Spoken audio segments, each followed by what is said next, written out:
We are talking about the 20 marks question today that is tested in P4. P4 is the fourth paper of हमारा जो A level business है, the paper 4 of that. Paper 4 में usually a smaller case study is tested from you. The case study comprise of only 2 pages usually. जैसे कि एक मैंने खोला हुआ है, that is specimen paper, Ryan's farm. इसमें case study हमारे सामने है.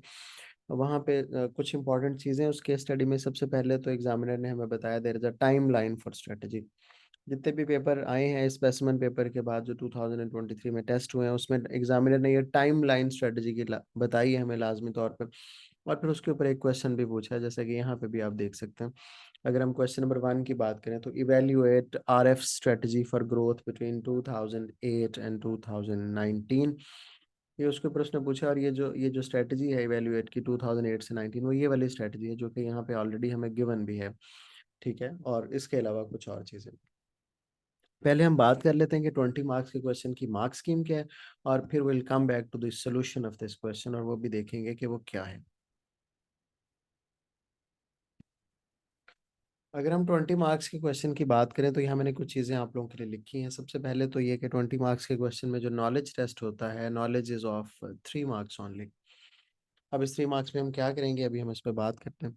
एप्लीकेशन जो है वो that is for the 2 marks. ये मैंने बताया बच्चों को कि for the purpose of memorization आप ये याद रख सकते हैं कि application is of 2 marks in all questions of the business, चाहे वो A1 के हैं या A2 के हैं, starting from 3 marks to 20 marks. कोई भी क्वेश्चन है उसमें एप्लीकेशन 2 मार्क्स की है. एनालिसिस इस क्वेश्चन में 8 मार्क्स का है, जो कि जनरली बिजनेस के सब पेपर में से लॉन्गेस्ट एनालिसिस इसी का है. बाकी सब पेपर में एनालिसिस 8 नंबर में 4 नंबर का होता है, 12 नंबर में ओनली 2 मार्क्स हैं. तो यहाँ पे वी हैव लेंथीएस्ट एनालिसिस. और फिर इवेल्युएशन हमारे पास 7 मार्क्स की है. तो ये टोटल हमारा जो है मार्क्स स्कीम है 20 मार्क्स के क्वेश्चन की. 3 marks for knowledge, 2 for application, 8 for the analysis and 7 for the evaluation. अब हमने करना क्या है इसमें. सबसे पहले तो हम ये क्या करते हैं कि जो भी सवाल हमसे पूछा गया, जैसे कि अभी आपने जो क्वेश्चन देखा था that was about the strategy, तो हम स्ट्रेटजी को डिफाइन कर देंगे. ये हमें नॉलेज के मार्क्स देगा. इसके अलावा जितनी भी की टर्म्स हैं जो क्वेश्चन में कोई और हमारे सामने हैं, उन की टर्म्स को भी हम बताएंगे, उनके बारे में डिटेल्स, उनके डेफिनेशन जहाँ पे रिक्वायर्ड होंगी. तो all of this will conclude the knowledge marks. Usually ये समझा जाता है कि शायद हम सिर्फ डिफाइन करेंगे तो हमें नॉलेज के मार्क्स मिल जाएंगे. ऐसा नहीं है. नॉलेज के मार्क्स हमें मिलेंगे नॉट ओनली फॉर दी जो हम शुरू में डेफिनेशन लिखेंगे, बल्कि नॉलेज के मार्क्स हमें मिलेंगे रेस्ट ऑफ द क्वेश्चन में. जितनी हम डिस्कशंस कर रहे होंगे नॉलेज की, जो जो भी टर्म्स हैं उन पे हम बात कर रहे होंगे रेलेवेंट, उन पे भी हमें नॉलेज के मार्क्स ही मिल रहे होंगे. Application we know that generally हमें तो नज़र आ रहा है कि शायद 2 मार्क्स की है, लेकिन एप्लीकेशन का प्रॉब्लम ये है कि हमें एनालिसिस के भी तब मार्क्स मिलते हैं जब वो कॉन्टेक्सचुअल होता है, यानी that is related to the case study. Simple analysis करते हैं तो हमें लिमिटेड एनालिसिस के मार्क्स मिलते हैं जो बहुत ही कम है. और इवैल्यूएशन के मार्क्स भी तब मिलते हैं बच्चों जब वो कॉन्टेक्सचुअल होता है. इसका मतलब ये है कि अगर हम इवैल्यूएशन में कॉन्टेक्स्ट ना यूज करें और एनालिसिस में भी कॉन्टेक्स्ट ना यूज करें तो we won't be able to score good marks. हमें लिमिटेड इवैल्यूएशन और लिमिटेड एनालिसिस के ही मार्क्स मिलेंगे. तो जनरली लुकिंग एप्लीकेशन के 2 नंबर हैं. बच्चे शायद इसको थोड़ा इजी ले जाएंगे, लेकिन याद रखें आप लोग कि एनालिसिस के मार्क्स भी तभी मिल सकेंगे जब वो केस स्टडी से रिलेटेड होगा, और इवैल्यूएशन के मार्क्स भी तभी मिल सकेंगे जब वो केस स्टडी से रिलेटेड होगी. व्हाट वी डू एक्चुअली, सबसे पहले तो हम कॉन्सेप्ट को डिफाइन करते हैं. जैसा कि मैंने बताया, एक स्मॉलर 3 से 4 लाइनों में we can discuss the situation in one paragraph कि what is happening in the case study. जैसे कि अभी case study that I shared with you, वहां पे क्या हो रहा था, there was a time line of the strategy. तो उसको हम विद 1 3 2 4 लाइन हम उसको डिस्कस कर सकते हैं. Then we do 3 analysis at least. वैसे अगर हम मार्क्स की में देखेंगे तो examiner says 2 to 3, but to be at safer side we always do 3 analysis. वैसे भी 8 नंबर है जो बहुत ज्यादा है. टू स्कोर दैट तो हमें कम से कम 3 एनालिसिस विद इवेल्युएशन लाजमी तौर पे करने चाहिए. जब हम एनालिसिस विद इवेल्युएशन की बात करते हैं तो इसका मतलब क्या है, अभी हम देखते हैं एक आंसर के अंदर इसे. और फिर we need to do the final evaluation, जिसके 3 पार्ट्स होते हैं. हमें एक इवैल्यूएटिव स्टेटमेंट देनी होती है, फिर हमें इवैल्यूएटिव डिस्कशन करनी होती है, और इवैल्यूएटिव कंक्लूजन भी हमें देनी होती है. तो ये हम बेसिकली इवैल्यूएशन के अंदर ये चीज़ें हम करने की कोशिश करते हैं.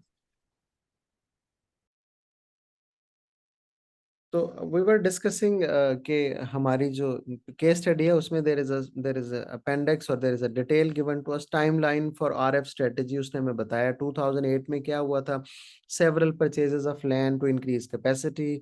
2015 में what happened, all land converted to sugar cane production, और इसकी अपेंडिक्स 1 में कुछ डिटेल भी है। अगर हम देखें यहाँ पे उसने अपेंडिक्स 1 में इसकी डिटेल भी दी है। फिर 2016 में टेक ओवर ऑफ बीकेएल, उसकी अपेंडिक्स 2 में डिटेल है। ये सारी केस स्टडीज में इस तरह डिटेल्स गिवन होती हैं, हमारे लिए उनको यूज करना बहुत इजी हो जाता है। 2018 में भी समथिंग हैपेंड, 2019 में भी something happened, and for all दो strategies there are appendix given in the question. Okay, और उसके ऊपर the examiner has asked a question, evaluate the RF strategy between 2008 and 2009, which strategy, this particular strategy, और उसकी detail जो यहाँ पे दी हुई है, अपेंडिक्स 1, अपेंडिक्स 2, अपेंडिक्स 3। तो अब हमने बहुत सिंपल हमारा क्वेश्चन हो गया है। What we need to do is we need to take one strategy, second strategy, third strategy, and we need to talk about whether it was successful और not. Okay, there is an answer in front of us, the student who has scored 18 out of 20 marks। तो हम देखते हैं कि what that student has specifically done, और उसमें फिर देखेंगे कि एग्जामिनर के कमेंट्स भी उसके ऊपर क्या है। A strategy for growth is a plan of how the business increases in size or scale. RF grew in a number of different ways between 2008 and 2009। If you see, तो यहाँ पे there is a clear definition that has been provided to us। And I told you this definition will not give you full knowledge marks. हमें क्या करना होगा, हमें knowledge को repeatedly अपने आंसर के अंदर यूज करते रहना होगा। Okay, part of the RF strategy was internal growth by reinvesting the profit of the business to purchase the factor of production. तो यहाँ पे एक स्ट्रेटजी हमारे पास ऑलरेडी मौजूद है।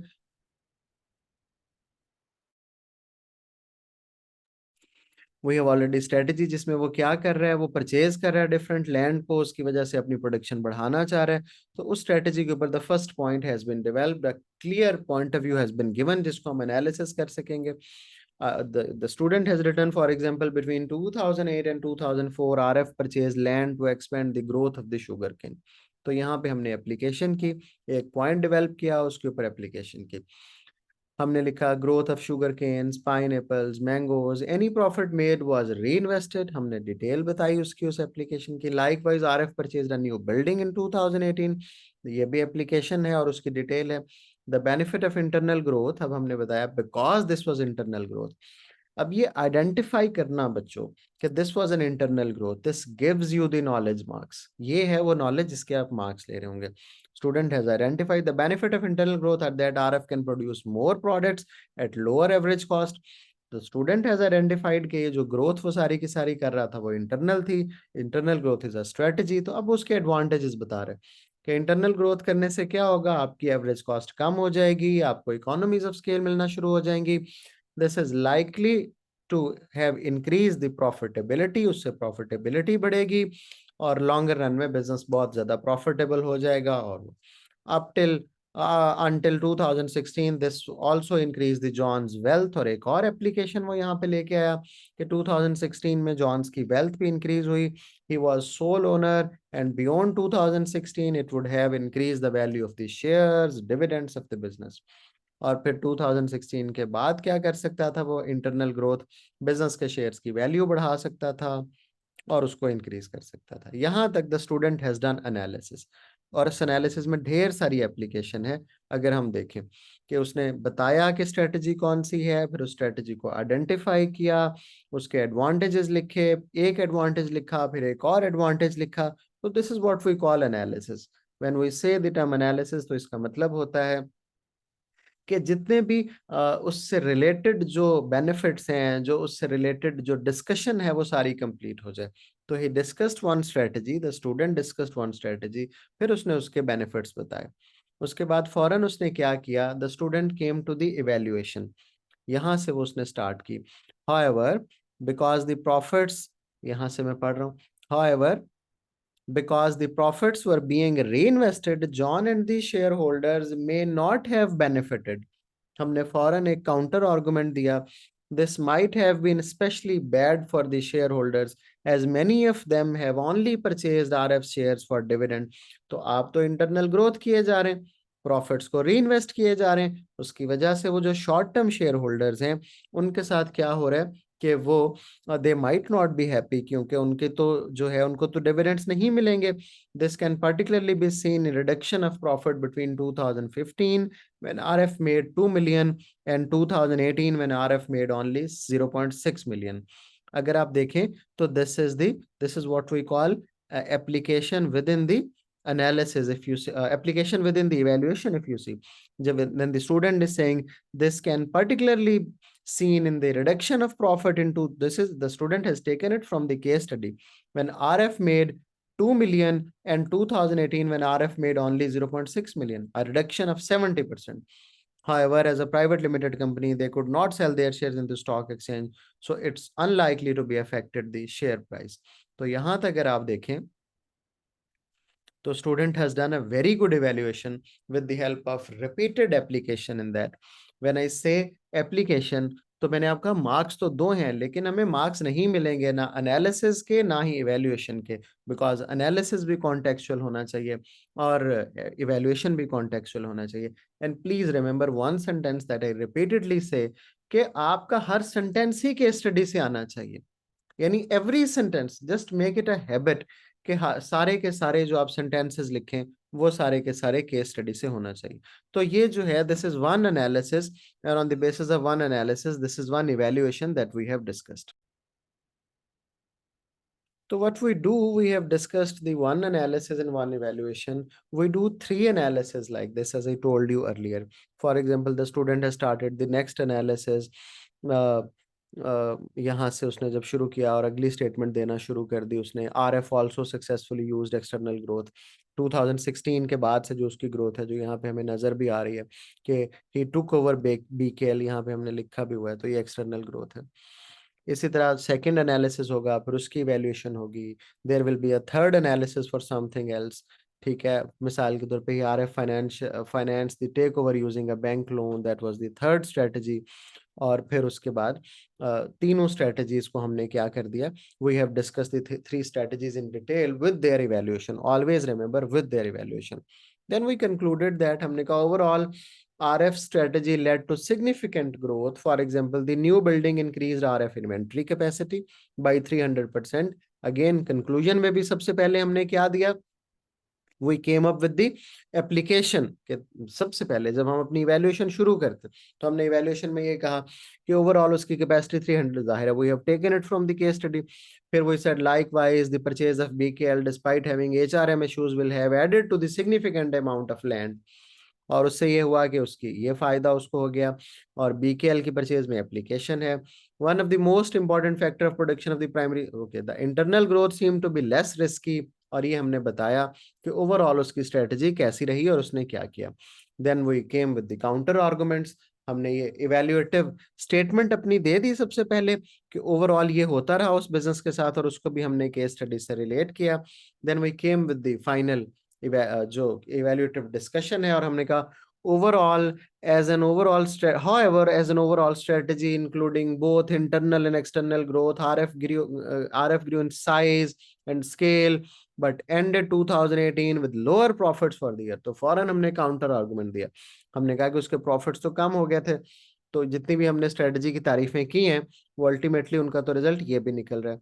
Likewise the return on capital employed was lower in 2018 compared to 2015. अच्छा ये भी हुआ।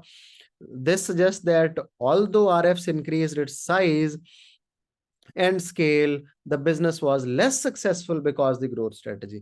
तो वहाँ ऊपर जो हमने पहली जो हमने इवैल्यूएटिव स्टेटमेंट दी थी जिसमें हमने कहा था कि बहुत उसको फायदे हुए, और साथ ही फिर दूसरी स्टेटमेंट हमने दी कि हमने कहा कि नहीं इतने भी फायदे नहीं हुए, बिजनेस जो है उसको हमने लेस सक्सेसफुल कहा बिकॉज 2018 के बाद उसके साथ जो प्रॉब्लम्स हुए। फिर फाइनली हमने कहा the overall success of the strategy for growth can not be fully evaluated. ये बहुत ही एक जो पॉलिटिकल स्टेटमेंट है जो हम दे सकते हैं अपने आंसर के अंदर कि it can not be fully evaluated because of the fire which destroyed. Again if you see this is application, ये हुआ था अगर आप केस स्टडी में पढ़े कि फायर ने डिस्ट्रॉय कर दी थी उसकी बिल्डिंग्स और इन्वेंट्री और उसको बहुत लॉसेस हो गए थे। और इससे हमने ये भी कहा the risky element of the growth strategy had already happened but the return on the strategy is unknown because of this crisis.